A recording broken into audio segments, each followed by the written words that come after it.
Plaza Taman Fathahillah. Itu kan banyak banget. Barangkali kalau udah hari libur ataupun weekend, PR kita ngurangin yang datang malah. Dan bagaimana museum itu bisa mengupgrade gitu kan, kalau nambah pemerintah tergantung sama anggaran kan. Anggarannya. Itu lampu pecah bisa setahun baru diganti. Taman Mini dibikin semangat kan memang untuk mempromosikan daerah kan. Mereka bikin kegiatan juga tidak berbayar. Honest loh, Taman Mini itu orang datang ke sana kan untuk melihat justru daerah kan. Kalau tambahannya itu gimmick gitu loh.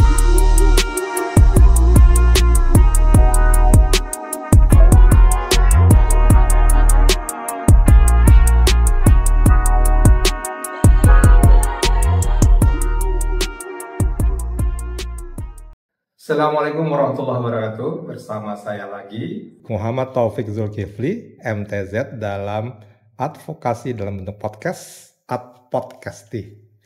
Hari ini kita akan bicara tentang pariwisata di Jakarta, khususnya karena Jakarta sudah bukan ibu kota lagi, dan kemudian apa yang bisa diambil Jakarta untuk lebih memperbesar PAD-nya, ya, pendapatan asli daerah. Salah satu yang disebut adalah pariwisata. Nah, hari ini saya ditemani sebagai narasumber seorang ibu yang sangat lincah gitu ya dalam bidang pariwisata juga. Beliau sering ada di Kota Tua, ya, kita ada Mula dan lain-lain. Ibu Ety Teja Laksana. Ya. Apa kabar, Mbak Ety? Alhamdulillah baik. Baik ya, kita manggilnya Mbak Ety.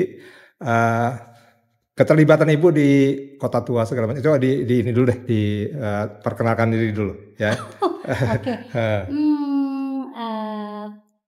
Perkenalkan, nama saya Ety Teja Laksana.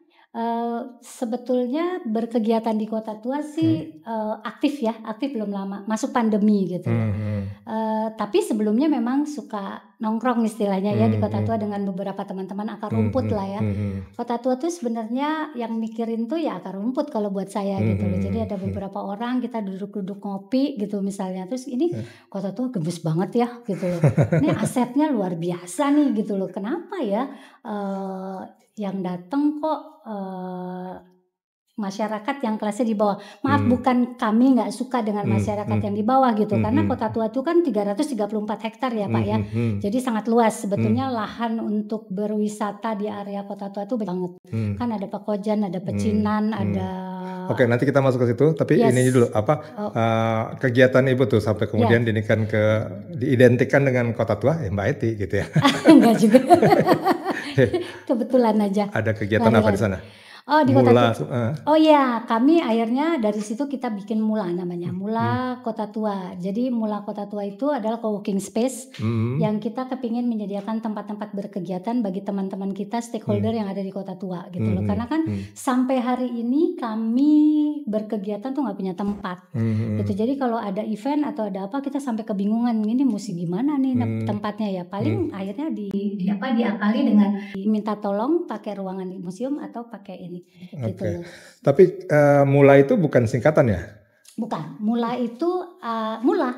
Jadi kami Mula gitu awal, ya. Mula. Kami kepingin mungkin orang teman-teman UKM penggiat pariwisata atau siapapun bisa bermula di Mula gitu, bisa memulai usahanya atau apapun itu bentuknya di Mula.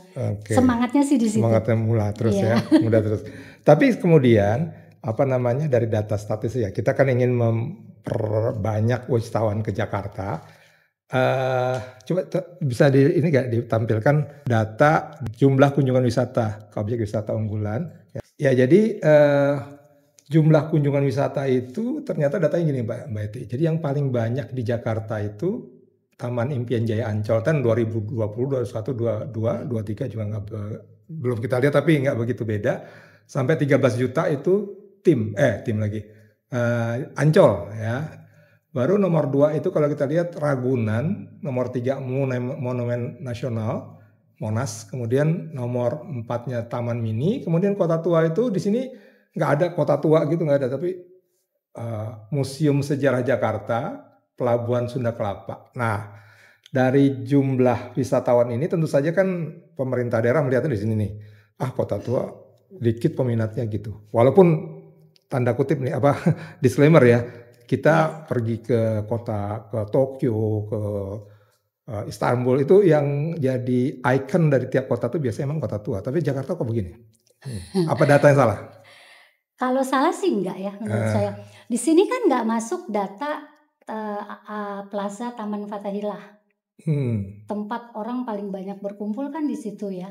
Sementara di Plaza Taman Fathahilah itu ada Museum Sejarah Jakarta, ada Museum Keramik, ada Museum Wayang, ada Museum 3D, ada Museum. Itu jalan ya sekarang? Jalan semua. Dengan itu ditarik datanya udah semua belum? Kalau kita bicara kota tua kan, kota tua itu 334 hektar, gede banget. Ini kelihatannya mungkin yang bayar tiket aja kali ya. Kalau masuk musim sejarah bayar tiket. Betul, ya? pakai tiket. Kalau pelabuhan Sunan Kelapa enggak ya. Kenapa nih? Yang Fathahilah maksud saya kalau Ancol kan pasti kelihatan dari tiket, Taman Mini dari tiket, Ragunan dari tiket, Monas dari tiket mungkin ya. Tapi kemudian kota tua Jakarta enggak ada yang enggak masuk. Kan kalau masuk ke Taman Fathahilah itu enggak usah pakai tiket ya? Oh ya, nggak pakai tiket dia. Jadi seharusnya saya rasa ini datanya bukan nggak valid, tapi nggak lengkap ya, nggak lengkap. Karena bicara kota tua sangat banyak, terutama plaza Taman Fathahilah itu kan banyak banget.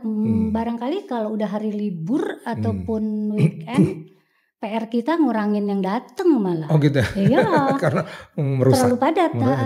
Sehingga pada akhirnya yang paling jelas tuh sampah kan. Sampahnya jadi luar biasa banget gitu loh. Nah kalau itu harus dijumlah dong dengan museum sejarah, museum keramik. Nah itu berapa gitu loh. Saya rasa sih apalagi kota tua kan tidak berbayar. Masuk ke museum murah banget. 5.000 jadi 10.000 sekarang masih murah kalau menurut saya. Sementara kalau Pak MTZ jalan-jalan ke luar negeri masuk ke museum berapa coba bayarnya? Berapa? Bisa kemarin 500 lira. Nah, kalau kita kurs sudah berapa kan gitu kan? Galata Tower. Betul. Sementara yang kita masuki tempatnya juga baik dan bikin kita senang kan. Nah, sekarang faktor kita jadi ke museum dulu. Kalau faktor museum ataupun destinasi pariwisata yang ada di kita kan apalagi kalau dikelola sama pemerintah ya, murah banget gitu loh. Kalau udah bicara murah, bagaimana orang menghargai barang yang ada di dalam dan sejarah yang ada di situ, cerita dari situ gitu loh. Dan bagaimana museum itu bisa mengupgrade gitu kan. Kalau nambah pemerintah tergantung sama anggaran kan. Anggarannya. Itu lampu pecah bisa setahun baru diganti. Kalah gitu dengan yang lain ya. Saya kan pengalaman di Dewan ya. Jadi pariwisata kalah sama untuk pembangunan ini karena pariwisata biasanya proyeknya kecil. Betul. Itulah. Padahal misalnya saya anggap kota tua nih di area tamannya itu satu lorong mati nih lampunya, bingung. Dan matinya itu bisa lama banget karena UPK Kota Tua nggak punya anggaran, kewenangan dan anggaran untuk mengganti. Kenapa? Tergantung sama Dinas Bina Marga. Satu tempat aja ada SDA. Dinasnya banyak ya. Aduh, gimana mau diberesin? Nggak koordinasi gitu lagi gitu ya. Iya. Jadi UPK-nya nggak punya gigi. Gitu loh. Nah itu ini salah harus, satu untuk dilihat di Jakarta. Sebaiknya UPK itu benar-benar fokus terhadap apa yang ada di daerah kawasannya. Ya lampunya menjadi tanggung jawab dia, tentunya keamanannya apalagi. Kaki limanya dong, tolong harus diberi ya. anggaran kalau begitu. UPK-nya itu harus berdiri sendiri dengan anggaran sendiri. Betul. Nggak bisa tergantung dari yang lain gitu. Iya. Nah udah kalau yang kayak gitu saya setuju lah. Misalnya dia nggak usah ngurusin eventnya atau apanya. Karena kebanyakan kerjaannya juga ya kan.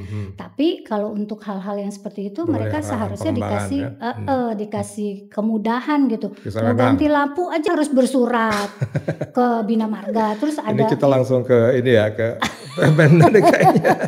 Soalnya kebetulan memang sedang terjadi nih. Saya lagi aduh gelap banget sih daerah sini gitu. Aduh gelap banget sih daerah sini. Nah kalau udah gelap daerah keramaian kan jadi rawan. Rawan mungkin ya pelecehan segala macam ya. Iya, kriminalitas, copet juga, jambret dan Iya, lain-lain gitu. Nah ini kan hal-hal yang memang sebetulnya harus dipikirkan. Gitu. Dan bisa diperbaiki sebenarnya. Sangat bisa. Supaya tadi kan kita ngejar PAD dari pariwisata tapi tempatnya begitu gitu kan. Nah, ya. Jadi sebenarnya saya emang fokus ke ini ya. Wisata tuh ada wisata alam, Ya. gitu ya. Kemudian wisata buatan, Ancol itu buatan. Kemudian wisata budaya, nah budaya itu Kota Tua dan lain-lain. Walaupun kemudian ada wisata belanja atau wisata film atau budaya dan seterusnya. Tapi biasanya memang kalau ke sebuah kota tuh harus punya ini ya, punya kepribadian lah gitu ya kira-kira ya. Ya, Jadi identik. kita pengen ke Tokyo lagi karena ke Tokyo tuh lain deh gitu ya. Atau kemudian ke Kuala Lumpur bahkan gitu ya, dia ya udah Melayu seperti itu. Di Jakarta kayaknya belum itunya Mbak Eti, makanya kita Sangat belum. ke Kota Tua nih, Iya. ya gitu ya. Jadi oke, tadi ke apa lagi selain tadi koordinasi bahwa unit pelaksana UPK-nya si Kota Tua itu harus diberdayakan. Kira-kira apa lagi yang bisa dibuat untuk membuat Kota Tua jadi satu daya tarik yang bagus ya untuk pariwisata Jakarta? Saya boleh nyisipin satu Oke. gitu loh. Jadi berkaitan dengan UPK kan tadi diberi keleluasaan untuk memperbaiki ataupun mengatur area kawasannya. Ada satu lagi di situ saya lupa kalau dulu namanya kita selalu melalui sidang kalau itu kan gedung-gedungnya gedung-gedung tua nih Pak. Jadi kan cagar budaya. Cagar budayanya juga kelasnya kelas A gitu yang bagus yang ini yang memang harus diperhatikan sekali secara harus ini. ada perawatan khusus Ya, gitu ya. perawatan khusus dan lain-lain. Nah, kadang-kadang ada beberapa yang melalui sidang kan harus melalui sidang kalau kita mau melakukan perbaikan atau apa gitu loh.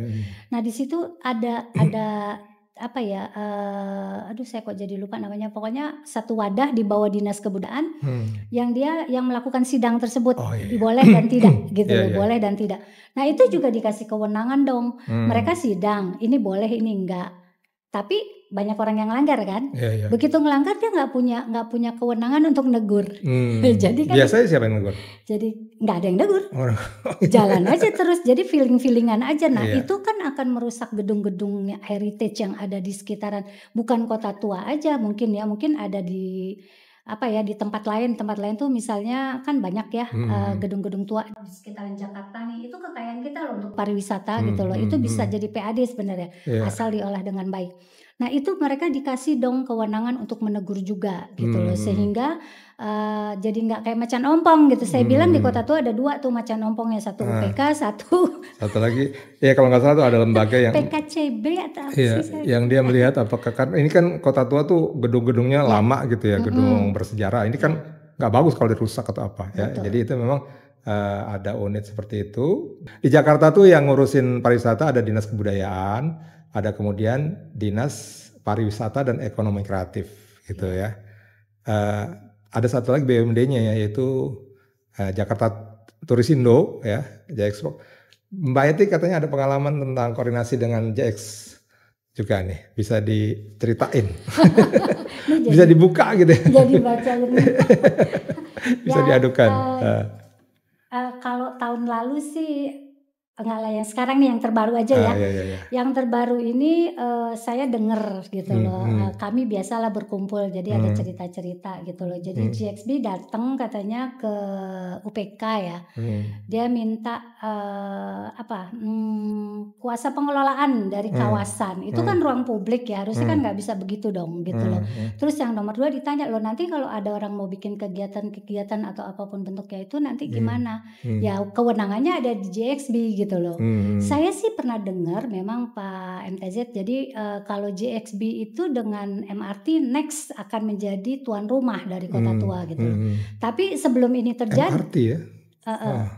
katanya sih suratnya itu memang ada gitu. Kan dulu ada joint venture ya. Joint venture antara gubernur yang terdahulu Pak Anies tuh dia bikin joint venture kan. Joint venture itu Kementerian Pariwisata, Kementerian BUMN, GXB, terus ada satu lagi apa kayak yang mengelola KEK apa gitu saya lupa, sama Pemprov DKI itu. Tapi kan nggak berjalan. Nah, karena nggak berjalan sama sekali sampai hari ini nggak ada event planning pun tidak ada gitu loh. Jadi apalagi Pak Anies sudah selesai dilanjutkan nggak dilanjutkan gitu, nggak pasti. Tapi sebelum itu katanya sudah ada yang menunjuk bahwa GXB dan MRT. Ya mungkin melalui podcast ini saya itu kan ruang publik ya gitu loh. Jadi tolong apalagi event-event yang sudah eksis di situ, teman-teman komunitas yang ada di situ gitu loh. Ya kalau nanti diberlakukan sama misalnya JXB turun ataupun MRT turun, diberlakukan aturan yang baru semua, nanti ceritanya jadi kayak Taman Mini gitu loh. Taman Mini kan Taman Mini begitu gimana tuh? tuan rumah datang, rumah-rumah dari daerah itu kan resah. Sekarang kayaknya udah adem ya, tapi tahun lalu tuh ramenya minta rame itu. Karena ya misalnya pengelola tanpa tendeng aling-aling semua diberlakukan sama. Masuk misalnya berbayar dan lain-lain. Sementara provinsi itu kan dibikin semangatnya, Taman Mini dibikin semangatnya kan memang untuk mempromosikan daerah kan. Mereka bikin kegiatan juga tidak berbayar. Honest loh, Taman Mini itu orang datang ke sana kan untuk melihat justru daerah kan. Kalau tambahannya itu gimmick gitu loh. Walaupun sekarang udah lebih menarik, misalnya museum A, museum B, museum burung, bunga misalnya, itu kan tambahan kan gitu. Tapi kan semangatnya sebenarnya ada di provinsi ini gitu loh. Nah, provinsi ini sampai mencari tempat untuk mereka, kita pentas budayanya jangan di Taman Mini terus karena deh. bayar. Ke satu bayar, kedua emang sih orangnya yang datang dia lagi gitu. Jadi mereka cari ruang terbuka. Salah satunya ke Kota Tua ya? Iya, ketemulah sama kita nih, terjadi gitulah, sehingga mereka ingin mengadakan pentas budayanya di Kota Tua. Nah, ini sebetulnya sesuai dengan semangat kita yang ada di akar rumput, bahwa Kota Tua itu kalau dia tumbuhlah basisnya jenama lokal dan budaya gitu. Jadi kan kalau orang datang ke Kota Tua, dia punya sesuatu yang dicari, misalnya budaya yang dia lihat, pentas budaya gitu kan, atau brand-brand lokal kita misalnya gitu. Nah, itu yang kita lakukan gitu loh. Kota Tua itu susah karena belum ada, nggak tahu, katanya grand design-nya udah ada, tapi kan sampai hari ini kita nggak pernah lihat gitu. Tapi itu aja, melalui podcast ini saya titip gitu loh, kalau memang nanti ada tuan baru di Kota Tua gitu, ya punten kita yang di akar rumput jangan dihilangin begitu aja gitu loh. Tapi para penggiat ya, pelaku yang betul, memang komunitas gitu ya, komunitas banyak ke situ ya. Kota Tua tanpa ontel Kota Tua nggak akan jadi bahan pembicaraan orang, walaupun harus tumbuh. Sekarang kan orang bilang ke Kota Tua ngapain? Ontel, museum, sama foto. Itu aja gitu loh. Sementara ada banyak hal bisa dilakukan di Kota Tua. Mungkin kulinernya bisa tumbuh gitu, karena dan budaya, pentas budaya. Jadi kalau datang ke Kota Tua tiap hari ini atau ini gitu loh. Ini kalau ngomong Kota Tua ada satu lagi, Pak Firman ya. Ya, Firman. Betul. Dia waktu itu ini ya, mengeluh, curhat sama saya bahwa yang tadi yang pertunjukan band atau pertunjukan itu ya, itu banyak yang keluar dari budaya. Harusnya di tempat seperti Kota Tua itu yang tampil ya yang sesuai dengan budayanya gitu loh, bukan terus band rock atau apa. Itu gimana Mbak Eti ya? Sebetulnya sih boleh gitu loh, boleh, tapi apanya ya? Boleh apa maksudnya? Boleh apa nih? Boleh-boleh aja gitu loh, musik-musik kekinian, karena kan anak-anak muda kita juga gitu banyak ya. yang datang ke situ, boleh gitu, tapi memang tidak isinya semua melulu dari situ. Saya setuju dengan Pak Firman, karena kita juga satu visi lah ya, kita kepingin di Kota Tua ini dengan asetnya yang begitu luar biasa, kita juga kepingin masyarakat yang datang naik kelas tentunya gitu, turis asingnya lebih banyak, karena Kota Tua luas Pak. Jadi kalau kita bicara masyarakat kelasnya A sampai B, C, D gitu, tuh ada semua tempatnya. Misalnya ada Kota Intan. Kota Intan tuh yang sebelah mana ya? Itu apa tuh di situ khasnya? Di situ kan dibangun sebetulnya buat teman-teman kaki lima, UKM-UKM yang baru. Ini kayaknya yang gitu. lain juga belum tahu nih. Kota Tua isinya apa aja sih? Kota Intan. Kota Intan. Jadi ngobrol UMKM, kuliner. Ya, bisa kuliner, bisa apa, tapi juga di Kota Tua kulinernya juga harus diarahkan gitu loh. Kalau kita berjalan di Jalan Surya Kencana Bogor, weekend tuh kemarin saya main dari ujung ke ujung itu, makan kaki lima semua, tapi makanan khasnya itu keluar. Rujak jagung, pernah dengar nggak rujak jagung? Belum pernah. Rujak jagung ada, terus apalagi ya, soto mie, soto kuning, macam-macam, dan sangat beragam gitu loh. Yeah. Keluar. Kalau ke Kota Tua coba deh yang kita ketemuin apa? Kerak telur oke fine itu khas Jakarta. Tapi yang banyak telur gulung, yang Indomie tidak cup, kopi saset dan iya, iya. dagangnya hampir sama tuh itu juga gitu. Nah Iya. ini aduh PR-nya banyak banget Kota Tua. Ya maksud saya makanya Mbak Eti kan sering keluar juga ya. Misalnya ke Sensoji ya, temple Iya, di Jepang ya, di iya, Tokyo ya. iya. Ya memang kan yang ditampilkan pertama kali, oke lah yang modern-modern ada, cuman kemudian yang ditampilkan pertama kali memang itu ya. Makanannya itu ya makanan khas Jepang sepanjang lorong dari luar ke kuil Sensoji itu makanan khas Jepang. Kemudian juga kebudayaan yang yang nari segala macam, pakaian semua Iya. itu gitu. Itu yang kemarin dikritik oleh Pak Firman sih ya. Jadi ini kok malahan begini-beginian sih gitu. Gitu. Iya, betul sih Pak Firman memang betul gitu loh. Tapi ya kembali lagi jangan dihilangin juga lah. Iya, Karena kan tidak hilang sama sekali jangan ya. monoton. Nanti setiap Kota Tua isinya budaya semua katanya nanti orang ini. Tapi budaya juga punya PR. PR-nya itu bagaimana kita nih melestarikan dan mengembangkan bahasanya seperti itu. Iya. Jadi bagaimana budaya itu mungkin dikemas menjadi sangat menarik buat Iya. anak-anak muda kita gitu loh. Iya. Jadi kan ngantuk ya kalau misalnya tontonan tari Jawa yang klasik akhirnya dia tidur deh gitu kan. Iya. Tapi kemarin saya sempat nonton Jogja itu juga keren kok, mereka udah mulai mengemas gitu, udah mulai kreatif kalau Tapi kita kelihatan kan Jogjanya tetap kelihatan gitu ya, nggak terus Tetap. kemudian jadi orang ini kayaknya dari luar deh gitu, tetap ya? tetap sangat Tetap. masih tetap kelihatan. Banten juga kemarin dengan rampak beduknya kan gitu loh, jadi dia mix gitu, itu keren banget. Itu yang kita harapkan ya memang ya untuk di Kota Tua, untuk Jakarta ya. Nah tadi balik ke ini ya, koordinasi deh antara Iya. para pemangku amanah gitu ya di Kota Jakarta. Memang yang saya tahu sih MRT juga masuk ke situ karena nanti ujung dari halte atau stasiun MRT itu di Kota Tua. Iya. Sehingga kemudian dan MRT kan BUMD jadi banyak duitnya ya. Artinya bisa menghasilkan uang. Jadi dia harus mengemas supaya di stasiun terakhir itu ya terus kemudian nyambung dengan Kota Tua. Iya. Terus di situ ada Jakarta JXB tadi, Jakarta Turisindo. Bisa bikin sesuatu lah ya, bisa bikin sesuatu yang membuat Kota Tua itu punya ciri khas yang dikembangkan sehingga bisa menjadi tadi jumlah wisatawan akan banyak gitu ya, dan itu yang kita harapkan. Kalau kami dari Indonesia TIC dan yayasan sih bersama-sama. TIC itu apa? Dikasih tahu dulu. Oke, TIC itu Indonesia Tourist Information Center. Jadi ITIK singkatannya ITIK. ITIK ini keluaran dari Forum Kerjasama Gubernur 10 Provinsi. Gitu. Jadi kalau ngelihat gubernurnya kayaknya seksi banget, wow gitu kan gitu. Tapi sampai hari ini 10 tahun saya bertahan di sini belum jalan kalau dibilang jalan. Karena kembali lagi kepada nyolek daerah itu bukannya Jakarta aja, tapi semua daerah yang lain juga agak sulit ya. Itu 10 provinsi maksudnya apa? Jadi ada forum kerjasama Pak, forum kerjasama gubernur 10 provinsi, namanya Mitra Praja Utama.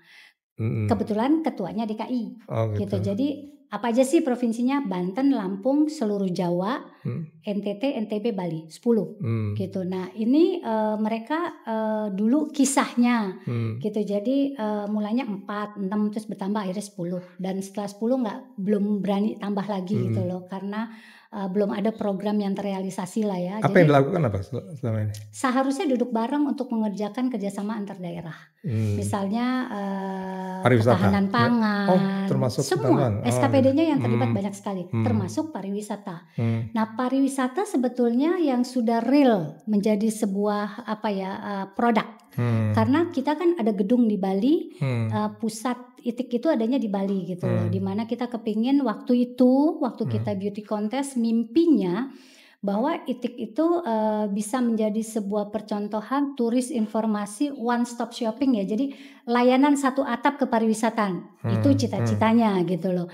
Layanan satu atap kepariwisata di mana kita punya satu gedung, turis datang informasinya dapat, mau icip-icip kulinernya dapat, karena kita waktu itu bangun resto kecil. Terus oleh-olehnya dapat gitu loh. Jadi kalau kita lihat ke Malaka, Malaysia atau apa kan turis informasinya modelnya udah gitu. Terus Indonesia kemana dengan destinasi yang begitu luar biasa gitu loh. Sama sekali kita belum punya. Belum jalan itu ya. Iya, turis informasi sekedar taruh di pojokan, taruh petugas atau taruh TV, wes. Nah itu. Gitu.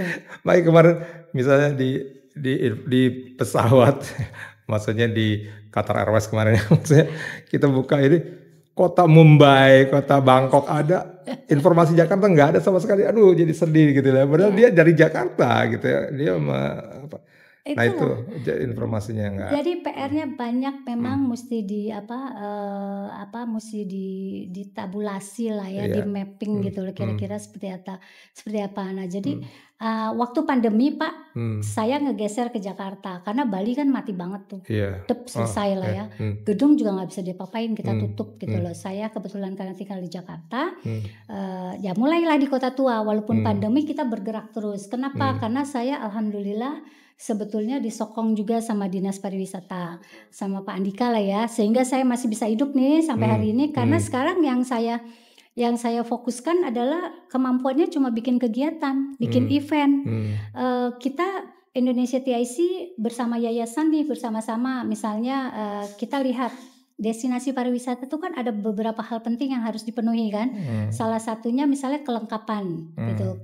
Kita lihat Kota Tua belum punya tempat sholat misalnya. Kita bangunlah musola. Caranya ngelobi ke beberapa tempat misalnya. Tempatnya kita lobilah si konsorsium. Ayo dong, boleh tidak berbayar gitu. Dapat walaupun di lantai 3 kita udah alhamdulillah banget. Tapi bagus ya. Itu kan yang waktu itu kita suasana. Iya, betul. Lalu BI yang bangunin gitu kan, pakai dana CSR-nya dia.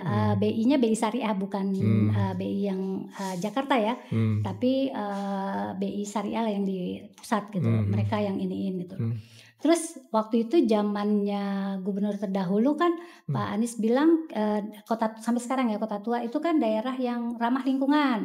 Sehingga kita udah terbersih tuh. Kita minta lah sama BI. BI bilang, "Ayo Kota Tua apalagi nih yang kira-kira mau disokong?"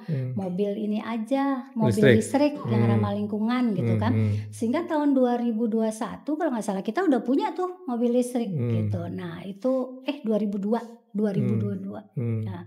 Nah itu rencananya kita mau bikin itu sebagai alat untuk jadi keliling kan lumayan ya kalau jalan. Jadi ada walking tour, ada cycling tour, ada mobil nih rencananya seperti itu. Waktu itu kita mau kerjasama dengan Transjakarta. Udah jadi draft perjanjiannya dan lain-lainnya. Transjakarta bilang kami untuk jadi Transjakarta operasional, kita yang create turnya, nanti kerjasamanya gimana gitu. Itu udah jauh lah sebetulnya langkahnya. Orang mau nikah tuh udah hampir masuk pelaminan, malah udah lamaran udah yang ngebayarin udah mau keluarin duit gitu kan. Jadi mintalah 1 tahun dana operasional 1 tahun di depan gitu kan. Loh kalau kita kan dari komunitas nggak ada lah dana itu kan bisa 100 juta sekian gitu kan setelah dihitung-hitung lah kalkulasi. Kita minta ke BI. BI masukin ke BI itu ada bank-bank yang punya organisasi apa yang namanya. Jadi para bankir tuh ngumpul di situ gitu loh semua bank. Nah itu udah oke. Caranya gimana Bu? Di mobil itu tempel dong ini kita logo. Oke gitu kan. Nah udah logonya dipasang. Terus kita bikin seremoni Pak. Seremoni di BI KPW Jakarta. Ada fotonya semua sama saya. Ada wartawan yang nulis juga serah terima Pak Firman udah terima dapat uang segini. Sampai hari ini uangnya nggak cair. Transjakartanya ngilang. Masih ada Transjakarta. Iya, ya sudah. Akhirnya mobil itu kita titipkan di UPK. Alhamdulillah manfaatnya luar biasa. Ada pejabat, ada siapapun diangkut pakai itu. Oh, jadi kita kasih free. Itu. Ya, gitu. Jadi. Tapi bukan untuk pengunjung dong. Pengunjung bisa? Ya yang gitu-gitu pasti ada lah ya. Tapi kebanyakan misalnya Bapak mau datang gitu kan resmi. Itu pasti mobil kita manfaat tuh. Pak Anies juga pernah naik mobil kita. Ada berapa mobilnya? Pak Sandi pernah. Mobilnya berapa? 3. Oh, 3 yang 3. kecil, 1 yang besar, 4 Mhm. kita punya. Tapi Full. harusnya itu dimanfaatkan lebih jauh ya? Iya, harusnya menjadi memiliki nilai ekonomis gitu. Jadi Nah, kita bisa cari uang dari situ, iya. dananya bisa untuk membesarkan kita lagi gitu, membesarkan Kota Tua lagi, misalnya membiayai apa-apa gitu. Karena misalnya, kita kan, banyak hal ya, misalnya tempat sampahnya, ya itu kalau nungguin anggaran dan lain-lain udah keburu berantakan kan. Nah dari situ kepinginnya bisa gitu loh. Tapi kan ya sudahlah, sudah jadi cerita karena mobilnya juga udah ngos-ngosan nih sekarang karena udah dipakai sekian tahun.